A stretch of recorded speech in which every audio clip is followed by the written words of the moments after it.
একটি গৃহবধূকে শ্বাসরুদ্ধ করে হত্যা, খুনের অভিযোগ স্বামী এবং শ্বশুর বাড়ির লোকজনদের বিরুদ্ধে। মৃত গৃহবধূর নাম অষ্টমী মণ্ডল সূত্রধর, স্বামীর নাম পিন্টু সূত্রধর।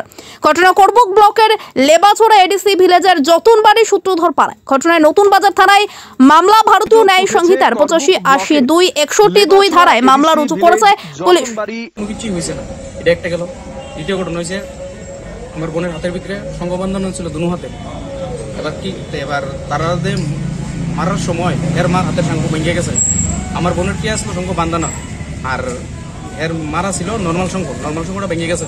এবার হের মাকে কি করছে এটা না বুঝার লেগে আমার বোনের একটা হাতের থেকে শঙ্খ নিয়ে সুগাজের সামনে নিয়ে রেখেছে, সুগাজের ভিতরে নিয়ে রেখেছে, যাতে না দেখে, কেউ যাতে না বুঝে যে এটা তার শঙ্খ ভেঙেছে। এবার আমরা যখন গিয়ে সেটা বললাম যে তাহলে পাত্রা কই, স্বর্ণের তো পাত আছে, পাত্রা কই? পাত্রা এর কোনো ইটা লেগে কিছু করতে পারতেছে না, পাত্রা দেখাইতে পারতেছে না। এখন আমরা এটা খুঁজছি খোঁজাখুঁজি করছি করে এই পাত্রা এই শঙ্করা একদম ইয়ে সহ ইয়ের ভিতরে এই তার সুগজের ভিতরে এটা এই পশ্চিমবাবু নিয়ে আইছে, যে সকালবেলা ইনস্টিটিউশনে যে গেছিল নিয়ে আইছে প্লাস, আর যে এই ভাঙা টুকরাটাও নিয়ে আইছে আর একটা বোনের হাতে আসলো। আর এটা পরিকল্পিতভাবে তারা তিনজনে মিলে এটা খুন করা হয়েছে। আমি এটা সুষ্ঠু তদন্ত চাই। এমনি কি তারা ফ্যামিলির মধ্যে কি কোনো সময় কালকেও ঝামেলা হয়েছে? ঝামেলা হয়েছে আমার বোনে বলে কইছে আমার বাবার ফোন করছে, আমার করছে না, যে আয়া একটু